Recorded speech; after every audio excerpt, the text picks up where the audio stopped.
Welcome to Life and Style. I'm Lori Delisle, and today we're in my closet to start a new series, a 3-part series about organizing our closets.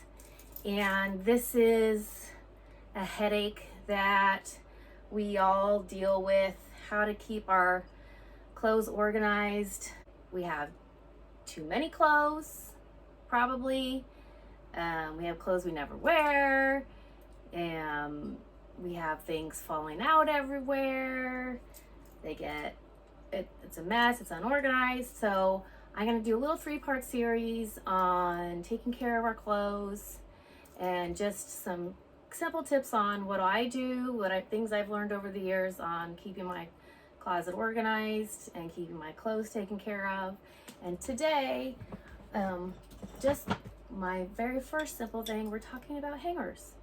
And it may seem simple, but I have some little tricks and things I've learned over the years about taking care of our clothes with just some simple hanger hacks. So let's get started, okay?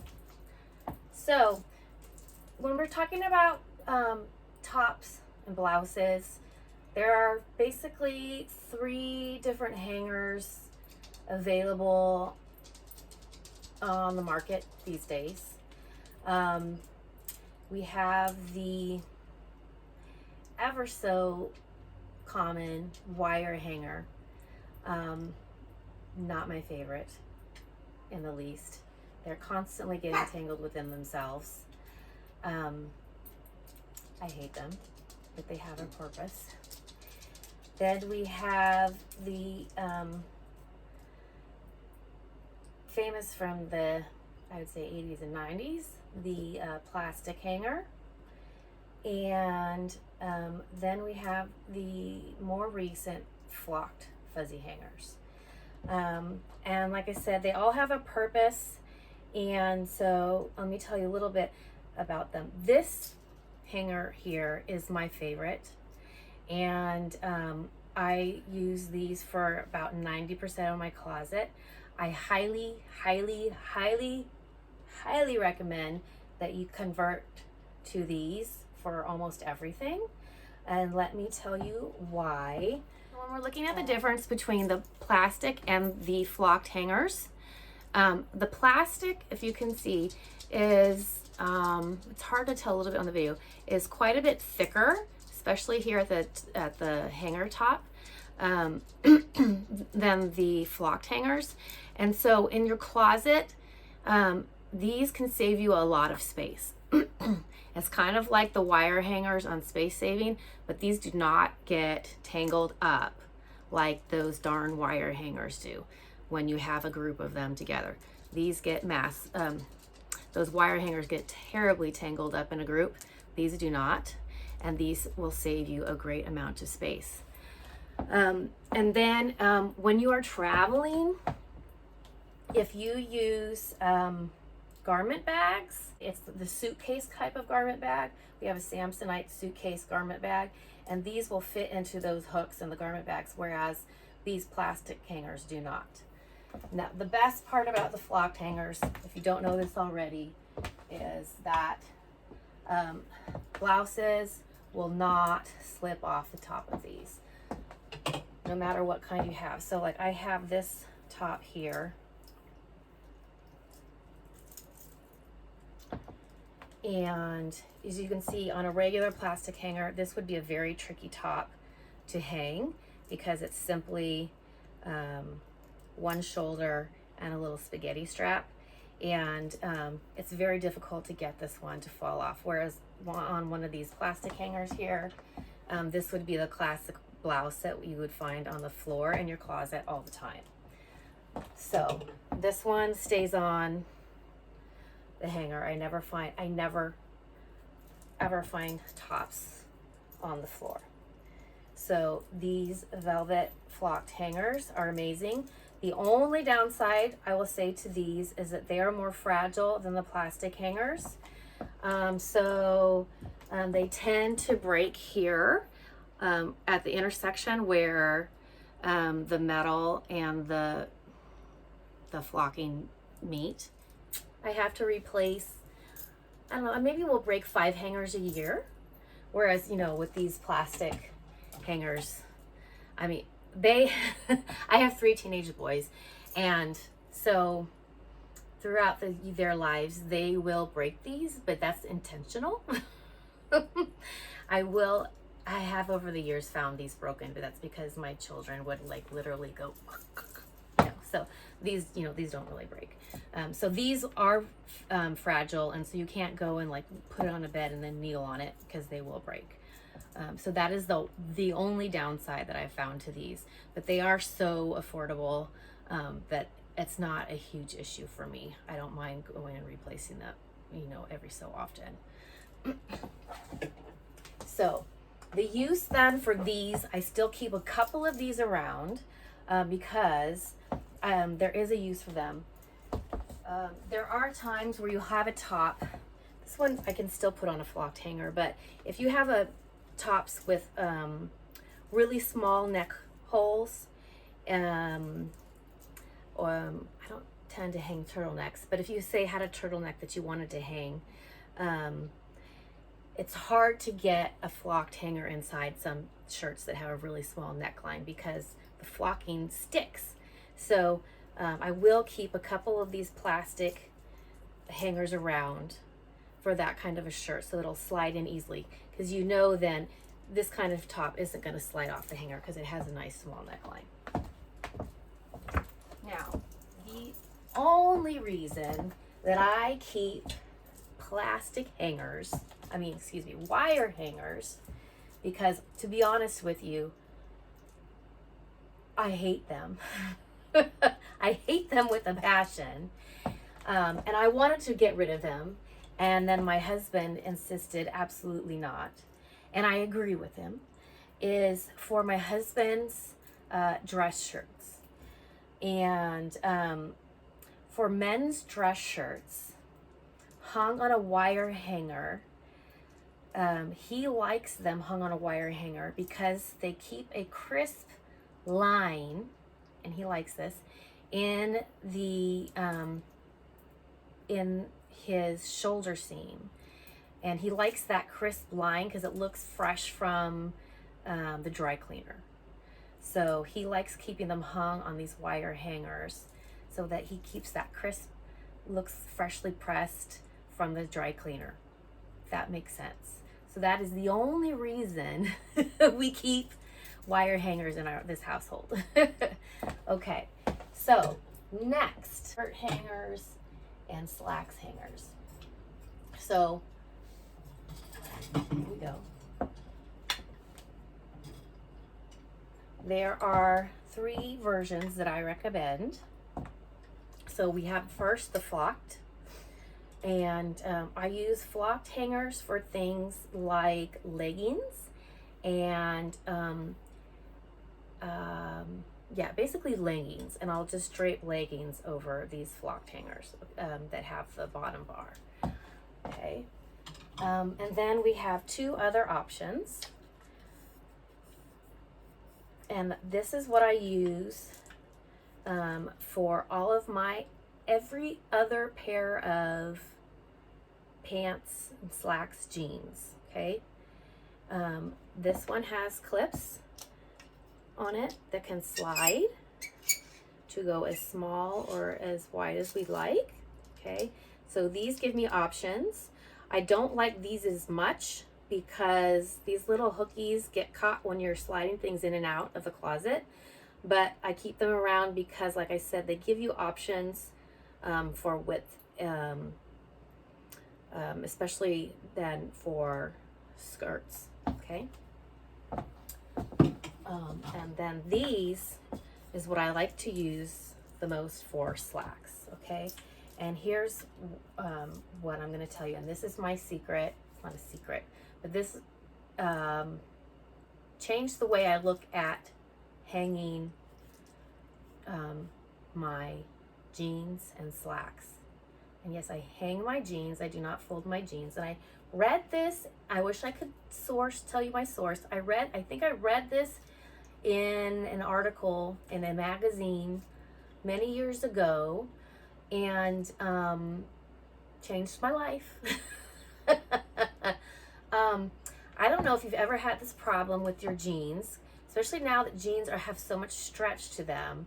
But I don't know if you've ever noticed where, you know, especially being a mom, and you're squatting a lot, you know, getting down with the kids and stuff like that. And all of a sudden you realize that you put on your jeans one day and the knees are all kind of like stretched out and reshaped funky.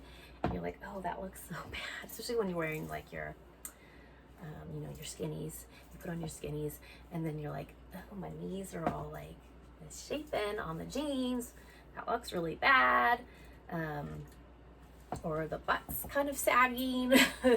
Funky on my jeans, because yesterday I was at the park with the kids and I was all squatting down and now my butt's sagging. So to solve this problem, when you put your jeans away, do not fold them and do not hang them by the waist. Here's what you do.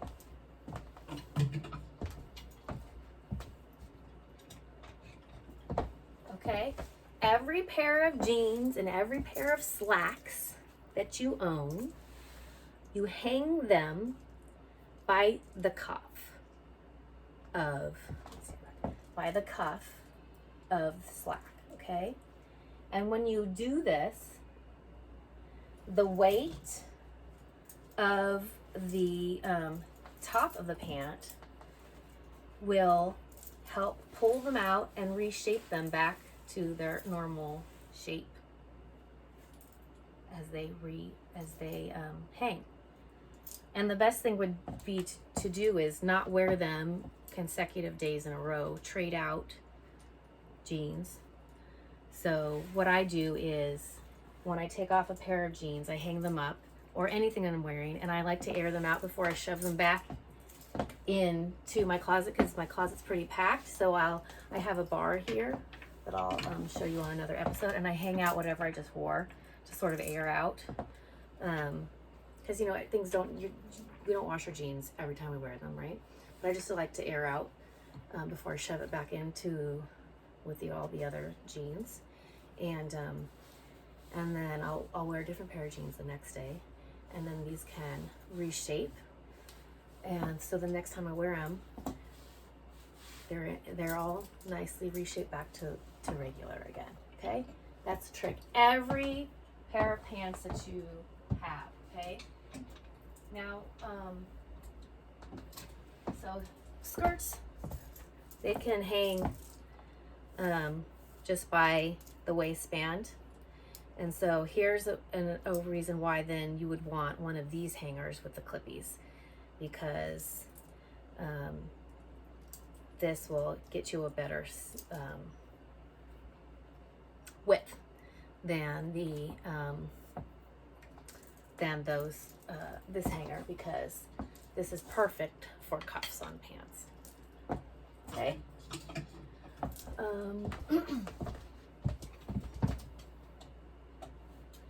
Okay, and then the last set of hangers is hanging jackets and coats. So let's see here. So basic jackets, just light jackets, we can use I just use a flocked hanger. But if you have a nicer coat that has more bulk to it, then let's see here, or has a more shape to it, it's more tailored. So this jacket is more tailored and has some shoulder pads to it. Then we're going to want to use a hanger that has also has some shape to it. So this one has some curve and some shape. That helps keep the shape of the jacket, because this is a tailored jacket, so we want to keep that nice shape in the jacket with the shoulder pads and everything. Okay, so there we go. And then of course, when you hang all your coats in the closet, you hang them all facing the same way so that they all stack with the shape of the hangers. Also, in here with my coats, I keep my larger scarves and shawls and pashminas, things that I would wear as overcoats. And And so those, I also use these hangers, and I just keep them clipped. Okay, so this is sort of like a poncho, and so I just keep it clipped here on the hangers like this. Okay, so my last tip for you is this. When you're doing laundry and you're going to put your clothes away, and if you're used to just leaving all your empty hangers in among your clothes, that can be kind of a pain then trying to find your hangers and pulling them out from shoved in amongst all of your clothes. So what I do is I just keep an area here where when I take something out off and I put it on, I just put my loose hanger up here.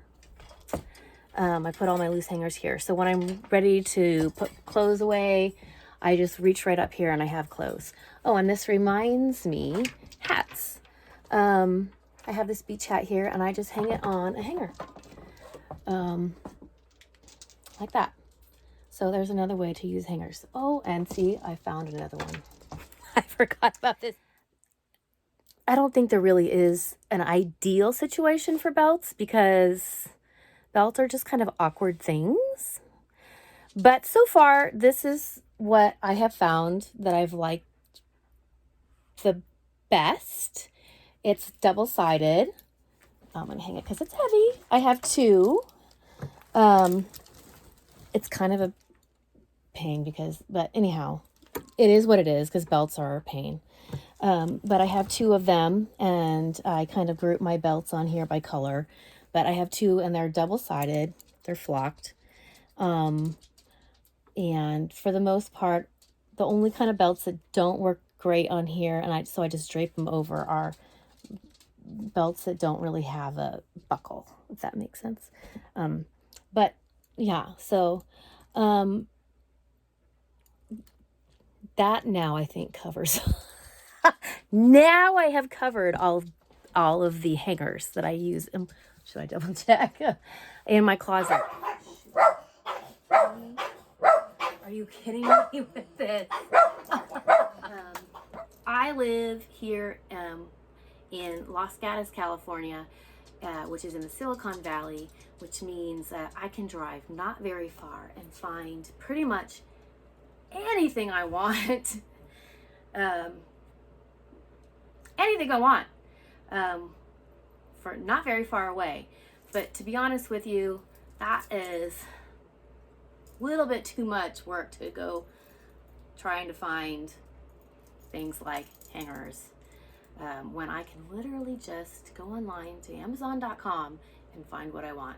So I highly recommend, if you're just looking for hangers, just go on Amazon and find those hangers that you need. That's super easy. That's what I recommend you do. They're cheap, no big deal. Then it's easy to shop around to find the best price. That's what I recommend you do. Joining me. I hope I gave you a couple tips that might help you in your closet. Next time, be sure to come back next time because we'll be talking about organizing this space to make it a little bit more useful. I'll give you some tips that I've learned over the years.